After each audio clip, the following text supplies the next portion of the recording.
General Allen was the commander of our troops in Afghanistan, so of course we should pay a lot of respect to him, okay? The brilliant commanders in the field! Salute!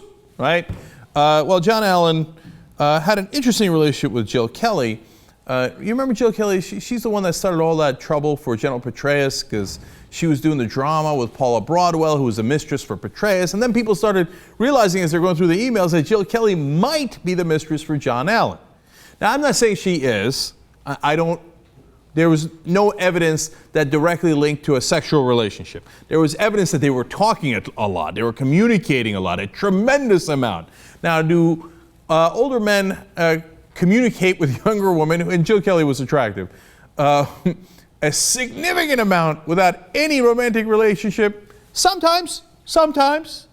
So now, here's a good way of knowing whether the general was full of it or whether he was on the level. Well, he was about to have a confirmation hearing. And because he was up for Supreme Allied Commander in Europe. That's an awesome position, a position, of course, all the generals would aspire to. And he's decided not to go to the confirmation hearings. Interesting. So what's the reason why? Oh, it turns out the health of his wife. Oh, okay, well, he says he was going to retire so he could address health issues within his family, of course. Whenever they're retiring or stepping down, it's always, oh, my wife busted an ankle. The other day I got a blister and I'm worried about my daughter. She's in college. I don't know what I would do about that. But you know what I'm saying? Family. He went on to say that right now, I've just got to get her well, talking about his wife. It's time to take care of my family. Now, again, look, I don't know what his wife's situation is. And, or I do know, actually, she is apparently, they say, an autoimmune disorder and chronic health issues. So could it be partly that? Let me be generous and say it could partly be that. But the reason I tell you that you shouldn't be buying this overall is because I've been covering politics for 17 years. It's never the wife. It's never health issues. Almost never, okay?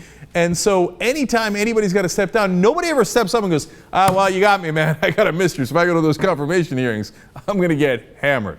And here's one other thing that's important about that. Now, if all he did was these communications and the emails and the talking with Jill Kelly, but he never slept with her, he says, they say, oh, well, the senators would have asked him about that over and over. No, they wouldn't have. Like, if he had said one cross word about Israel, they would have asked him 144 times, as Chuck Hagel found out the hard way. But a woman in Washington, this is generally how they treat generals. Oh, the beloved General John Allen, yes. You think they're going to grill him about some emails he sent to a woman? Now, if he had an affair, that's different. And if there's information about that, that might come up during the confirmation hearings. So what this tells me as he's stepping aside is he had the affair. He had it. You don't step aside after you worked your whole life for this based on, I sent one too many emails? No way. So now, of course, I am alone in this. As I've told you before, all of Washington bowing down to the great General John Allen. Here's President Obama. I told General Allen that he has my deep personal appreciation for his extraordinary service over the last 19 months in Afghanistan, as well as his decades of service in the United States Marine Corps. John Allen is one of America's finest military leaders, a true patriot, and a man I have come to respect greatly. Okay, I got it, dude. I know. Like, it's a hero worship. And by the way, yeah, health issues, he'll be a defense contractor by the end of the month, right? So he won't be too worried about spending time with his wife and the autoimmune disorder, et cetera, when it comes to cashing in from the defense contractors. Bet your bottom dollar on it.